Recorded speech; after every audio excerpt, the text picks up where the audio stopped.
గాలివానల చేత శ్రీశైలానికి దక్షిణాన గుండ్లు దొర్లేను. రక్తవర్షం కురిసేను. బండలు పగిలి ఆకాశాన కాకుల వలె ఎగిరేను. రాతి బండలు చీము కార్చేను. మస్టు ఆరని బిడ్డలు మాటలాడేరు. ఘణఘణాం అని 10 గంటలు వినిపించేను. కృష్ణానది మధ్యన బంగారు తీరు కనిపించేను. అది చూచిన వారికి కన్నులు పోయేను.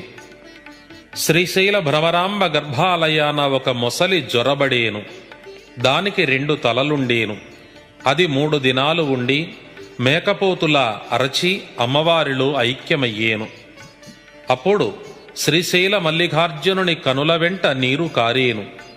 ఎదుట ఉన్న నందీశ్వరుడు కటకటాయని శబ్దము చేసేను. శివ వైష్ణవ దేవళంబులలో రక్తంబు ప్రవహించేను. ఆకాశము నుండి 2 బంగారు హంసలు వచ్చి